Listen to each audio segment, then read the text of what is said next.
കാസർഗോഡ് ശബരിമല തീർത്ഥാടകർ സഞ്ചരിച്ച ബസ് അപകടത്തിൽപ്പെട്ട് ഒരാൾ മരിച്ചു.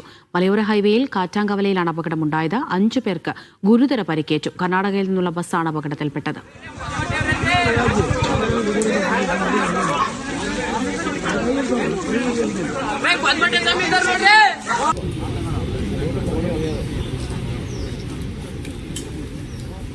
ഷഫീഖ് നസ്രുള്ള വിവരങ്ങൾ നൽകാനായി ചേരുന്നുണ്ട്. ഷഫീഖ്, എപ്പോഴാണ് ഈ അപകടമുണ്ടായത്? ആരാണ് മരിച്ചത്? പരിക്കേറ്റ മറ്റുള്ളവരുടെ ആരോഗ്യനില എങ്ങനെയാണ്? 4 മണിയോടുകൂടിയാണ് ഈ ബസ് അപകടം ഉണ്ടായത്. കാസർഗോഡ് അയ്യപ്പ ഭക്തർ സഞ്ചരിച്ച ബസ്സാണ് അപകടത്തിൽപ്പെട്ടത്. അപകടത്തിൽ മൈസൂർ KR നഗറിലെ ഹരീഷ് 36 വയസ്സാണുള്ളത്. ഹരീഷാണ് മരിച്ചത്. 40 പേർക്ക് പരിക്കേറ്റ് അവർ വിവിധ ആശുപത്രികളിൽ ചികിത്സയിലുണ്ട്. ഇതിൽ 4 പേരുടെ നില ഗുരുതരമാണ് എന്നാണ് മനസ്സിലാകുന്നത്. ഇവർ പരിയാരം മെഡിക്കൽ കോളേജ് ആശുപത്രിയിലാണ് പ്രവേശിപ്പിച്ചിട്ടുള്ളത്. ശബരിമല തീർത്ഥാടകത്തിന് ശേഷം നാട്ടിലേക്ക് മടങ്ങുകയായിരുന്നു ഈ സംഘം. ശബരിമല തീർത്ഥാടനം കഴിഞ്ഞതിന് ശേഷം മലയോര ഹൈവേ വഴി സുള്ളിയയിലേക്ക് പോകാനുള്ള ഒരുക്കമായിരുന്നു.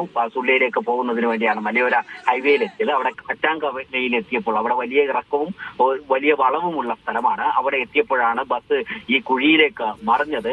ഈ സുള്ളിയയിൽ പോയതിനു ശേഷം നാട്ടിലേക്ക് പോകാനുള്ള ഒരു ഒരുക്കത്തിനിടെയായിരുന്നു ഈ അപകടം സംഭവിച്ചത്. കർണാടക സ്വദേശികളായ അയ്യപ്പ ഭക്തരാണ് ഇതിൽ ഉണ്ടായിരുന്നത്. 56 പേരാണ് ബസ്സിലുണ്ടായിരുന്നത് എന്നാണ് നമുക്ക് ലഭ്യമാവുന്ന വിവരം. ഈ 56 പേരിൽ 40 പേർക്കാണ് പരിക്കേറ്റിരുന്നത്. ഈ പരിക്കേറ്റവരിൽ 5 പേരുടെ നില ഗുരുതരമായി തുടരുന്നുണ്ടായിരുന്നു. അതിൽ ഒരാളാണ് മരിച്ചത്. മൈസൂർ KR നഗറിലെ ഹരീഷ് ആണ് മരിച്ചത്. ഇപ്പോൾ 16 പേർ പരിക്കുകളൊന്നും കൂടാതെ രക്ഷപ്പെട്ടിട്ടുണ്ട്.